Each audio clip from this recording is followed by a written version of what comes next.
Hi అండి. ఒక్కొక్కసారి మన జీవితంలో కొన్ని మాటలు ఎంత ప్రభావితం చూపిస్తాయంటే, కొన్నిసార్లు సంతోషపెడతాయి, కొన్నిసార్లు గాయపరుస్తాయి, ఇంకొన్నిసార్లు బలంగా ఆలోచింపజేస్తాయి. ఎట్లాగో చూద్దాం. ఒక ఊళ్ళో ఒక ఇద్దరు స్నేహితులు ఉంటారు. ఇంచుమించు ఒకే ఈడు వాళ్ళు. అందులో ఒకతను లైఫ్ని చాలా తేలిగ్గా తీసుకుంటాడు.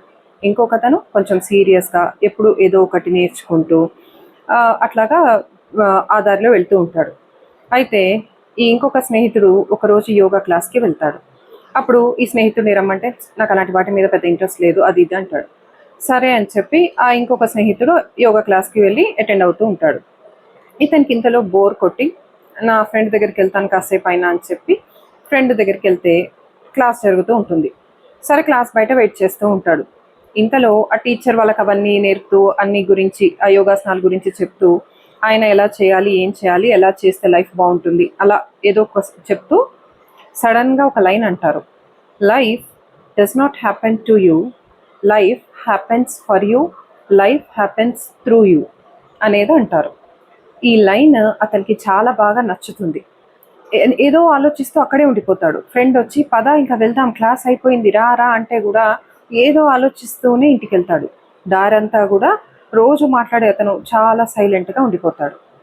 ఇంటికి వెళ్ళి కూర్చుని చాలాసేపు ఆలోచిస్తూ అతను సడన్గా అతని దృష్టి వాళ్ళ ఇంట్లో ఒక మూల పడిన ఒక కార్ టైర్ మీద ఉంటుంది. అది అరిగిపోవడం వల్ల అది అక్కడ పడేసి ఉంటారు. అయితే అతను ఏం చేస్తాడంటే ఆ పడిపోయిన కార్ టైర్లకి కింద ఒక బేస్ అమర్చి అది కూర్చునే విధంగా ఒక చిన్న సీటర్ లాంటి దాన్ని తయారు చేస్తాడు. అట్లాగా ఒక 2-3 తయారు చేస్తాడు. ఆ రోజు వాళ్ళ నాన్న అది చూసి, జస్ట్ తయారు చేస్తే కాదు, దాని మీద ఒక సాఫ్ట్ కుషన్ లాంటిది అమరిస్తే కూర్చోవడానికి వీలుగా ఉంటుంది, అదొక సాఫ్ట్ స్టూల్ లాగా ఉంటుంది అని చెప్పేసి అంటే తయారు చేస్తారు. దాన్ని వాళ్ళు వరండాలో వేసి వచ్చే వాళ్ళందరూ చూసి చాలా అప్రిషియేట్ చేస్తారు. అప్పటి నుంచి ఇతనిలో ఏదో ఒక ఆలోచన, ఇంట్లో పాడైపోయిన బల్బు దగ్గర నుంచి ఏ వస్తువు అయినా సరే పనికొచ్చే విధంగా తయారు చేయడం స్టార్ట్ చేస్తాడు.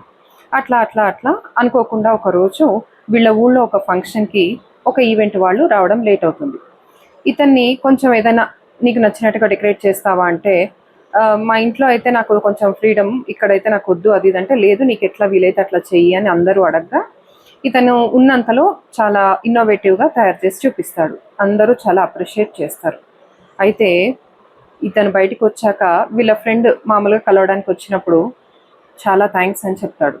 అప్పుడు ఆ ఫ్రెండ్ అంటాడు, నాకెందుకు థ్యాంక్స్ అంటే, నువ్వు ఎన్నోసార్లు క్లాస్కి రమ్మన్నావు, నేను పెద్ద కొట్టి పడేశాను. ఆ రోజు టీచర్ ఒక మాట అన్నారు, life does not happen to you, it happens for you and it happens through you. ఈ లైన్ నాకు చాలా బాగా నచ్చింది. ఎందుకు నచ్చిందో తెలీదు. ఆయన చెప్పించే అక్షర సత్యం. జీవితం నాతో మాత్రమే కాదు, నా నుంచి, నా గురించి అనేది నాకు బాగా ఆలోచింపజేసింది. అప్పటి నుంచి నాలో మార్పు వచ్చింది. రేపటి నుంచి నేను కూడా నీతో పాటు క్లాస్కి వస్తాను అని చెప్పేసి అతను ఆ రోజు నుంచి ఒక డిసిప్లైన్డ్ వే ఆఫ్ లైఫ్లోకి వెళ్తాడు. అంటే కొన్నిసార్లు కొన్ని మాటలు చాలా ప్రభావితం చేస్తాయి. వాటిని మనం మంచిగా ఆలోచించడం స్టార్ట్ చేస్తే మనలోనే మనకి తెలియని ఒక నైపుణ్యం కూడా ఉంటుంది. ప్రతి వాళ్ళలోనూ ఉంటుంది.